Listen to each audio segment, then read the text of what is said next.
Good evening students, how are you? This is M Singh sir here. बेटा JEE Mains 2024 का जो examination जनवरी और अप्रैल के मंथ में होगा ये ऑलरेडी आपको पता है, और सेशन 1 से रिलेटेड जो नोटिफिकेशन है वो ऑलरेडी आ चुका है। बेटा सबसे हैरानी की बात है कि सेशन 1 में रिकॉर्ड बच्चों ने रजिस्ट्रेशन कराया है।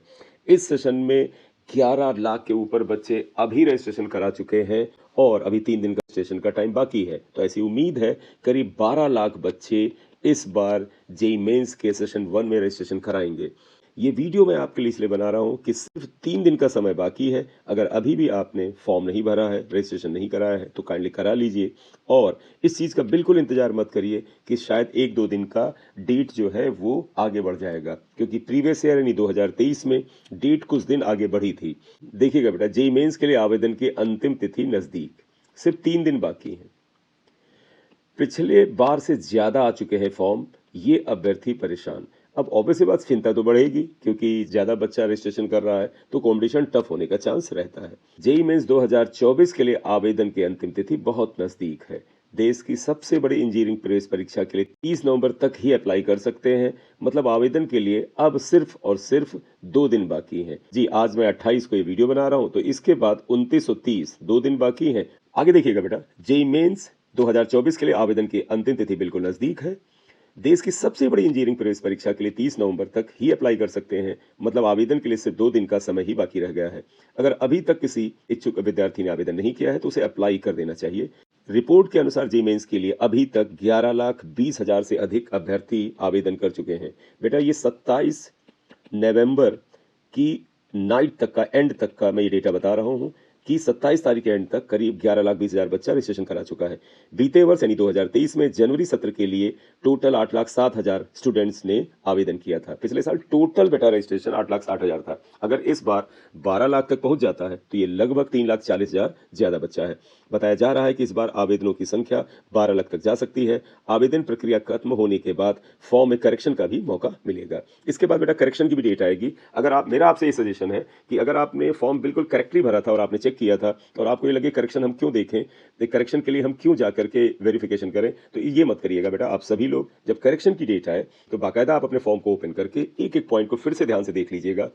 कुछ अभ्यर्थियों ने शिकायत की है कि उन्होंने पूरी तरह आवेदन कर दिया है और फीस भी सबमिट कर दी है, लेकिन उनकी फीस अकाउंट में वापस आ गई है। कुछ बच्चों के साथ बेटा टेक्निकली प्रॉब्लम आ रही है कि जब उन्होंने फीस डिपॉजिट कर दिया उस समय एक्सेप्ट हो गया, लेकिन बाद में फीस आपके बैंक अकाउंट में आ रही है। बेटा तो आप में से बच्चों से मेरा ये रिक्वेस्ट है कि फॉर्म सबमिट भी हो गया है तो एक बार अपने बैंक अकाउंट का एक बार स्टेटमेंट देख लीजिएगा कि उसमें से आपके जो 2,000 रुपीज का जो फीस है या जो भी आपके ऊपर फीस एप्लीकेबल है वो क्या डिडक्ट हो चुकी है, क्योंकि ऐसा ना हो कि बाद में पता चले फीस न डिपॉजिट होने की वजह से आपका फॉर्म कैंसिल हो जाए।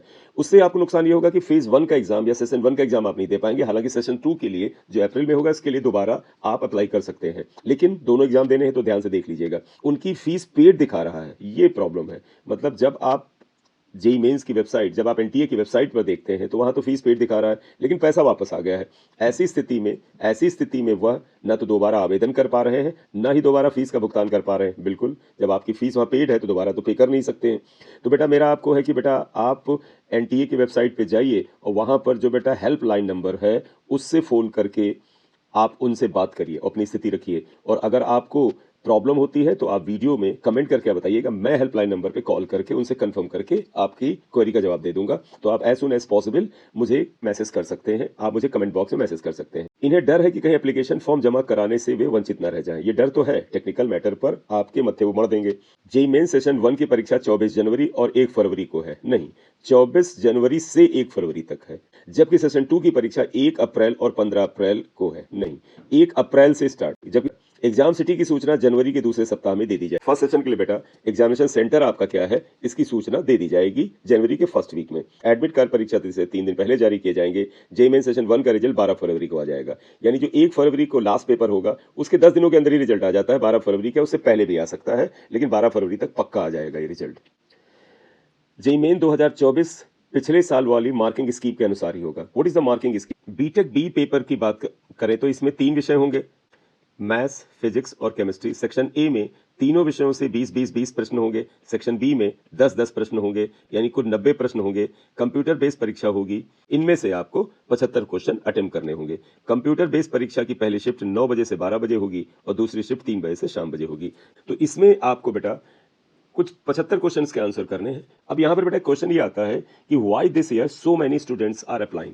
यहाँ बड़ी मात्रा में स्टूडेंट्स क्यों अप्लाई कर रहे हैं? इसके पीछे कारण तो कई हो सकते हैं, लेकिन एक जो इमीडिएट कारण ये दिखता है कि लास्ट ईयर एकदम से दिसंबर 2022 में एकदम से मिड दिसंबर में इन्होंने डेट अनाउंस कर दिया था और बहुत ही कम टाइम दिया था। इसलिए जब बहुत ही कम टाइम मिला था तो बच्चों के पास एक माइंडसेट था कि हमें कम समय मिल रहा है। जब उन्होंने दिसंबर में डेट को अनाउंस ही नहीं किया था तो ऐसा लग रहा था कि जेईई मेंस का फर्स्ट फेज जो है लास्ट ईयर जो है 2023 में वो शायद अप्रैल में जाएगा। सडनली इन्होंने दिसंबर मिड के आसपास 2022 में नोटिफिकेशन जारी कर दिया कि इन डेट पर जेईई मेंस होगा, और वो जेईई मेंस का एग्जाम इतना नज़दीक था कि बहुत से बच्चे मेंटली प्रिपेयर नहीं थे। इसलिए बच्चों को लगा कि अगर हम इस एग्जाम को देते हैं और हमारी प्रिपरेशन नहीं है तो हो सकता है मार्क्स कम आए तो हमें डाउन फील हो। उनमें से काफ़ी मात्रा में बच्चा सेकंड फेज में पेपर भरता है और फर्स्ट फेज से वो थोड़ा सा दूर रहता है।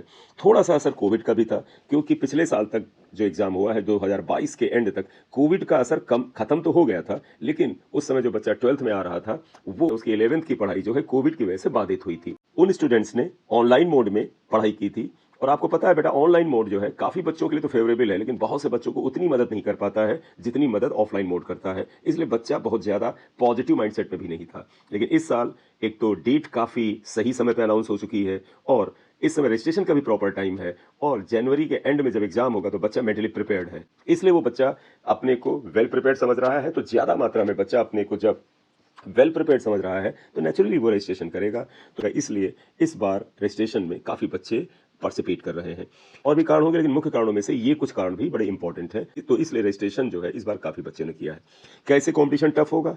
कंपटीशन तो बेटा देखिएगा हमेशा, चाहे वो 10 लाख बच्चा भरे, चाहे 12 लाख बच्चा भरे, चाहे 8 लाख बच्चा भरे, इसमें से सिंसियर बच्चा जो होता है वो आमतौर पर 2 से 3 लाख ही बच्चा होता है। इवन बहुत सिंसियर बच्चे की बात करें तो वो तो शायद 1-1.5 लाख ही बच्चा होता है, 1.5 लाख के आसपास। तो कंपटीशन तो अभी भी बेटा वही 1.5-2 लाख बच्चों के बीच में है जो बड़ी सिंसियरली ओवर द ईयर पढ़ाई करता है। इसलिए केवल नंबर बढ़ जाने से कंपटीशन टफ नहीं होता है, अच्छे बच्चों का नंबर बढ़ जाने से कंपटीशन टफ होता है। तो मुझे नहीं लगता है कि जो बच्चे डिजर्विंग है, जो मेहनत करते हैं, उनके लिए कंपटीशन बढ़ने जा रहा है।